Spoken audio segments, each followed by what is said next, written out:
Friends, நம்ம இன்றைக்கி ரவையில் பொங்கல் பார்க்க போகிறோம். கோதுமை ரவை 1 டம்ளர் எடுத்து வச்சுக்கோங்க.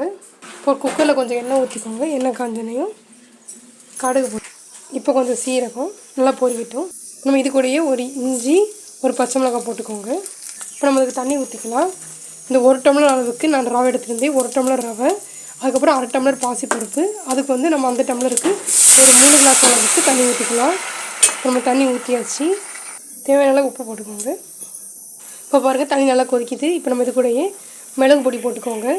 மிளகு பொடி போட்டாச்சு. இப்போ நம்ம இது கூடயே பெருங்காய பொடி போட்டுக்கோங்க. பெருங்காய பொடி போட்டாச்சு. இப்போ நம்ம எடுத்து வச்சுருக்க இந்த கோதுமை ரவை 1 டம்ளர் அதை இதில் போட்டுக்கோங்க.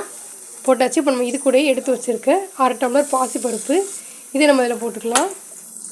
இப்போ பாருங்கள், நம்ம எல்லாமே போட்டாச்சு. போட்டு இப்படி லேசாக மிக்ஸ் பண்ணிக்கோங்க. இப்போ வந்து நம்ம குக்கரை மூடி மீடியம் ஃப்ளேமில் ஒரு 10 நிமிஷம் வேக வச்சுக்கோங்க. வேக வச்ச பிறகு நம்ம பார்க்கலாம்.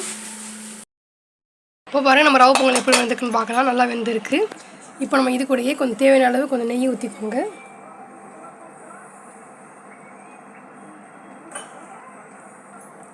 இப்போ நெய் ஊற்றி வச்சு இப்போ நம்ம நெய் ஊற்றி நல்லா மிக்ஸ் பண்ணிக்கலாம். அவ்வளோதாங்க, நல்லா மிக்ஸ் பண்ணியாச்சு. அவ்வளோதான், நம்மளோட சுவையான ரவை பொங்கல் ரெடி ஆயிடுச்சு. நீங்கள் இது கூடயே சட்னி சாம்பார் வச்சுருந்தீங்கன்னா ரொம்ப சூப்பராக இருக்கும். அவ்வளோதாங்க. தேங்க்ஸ் ஃபார் வாட்சிங்.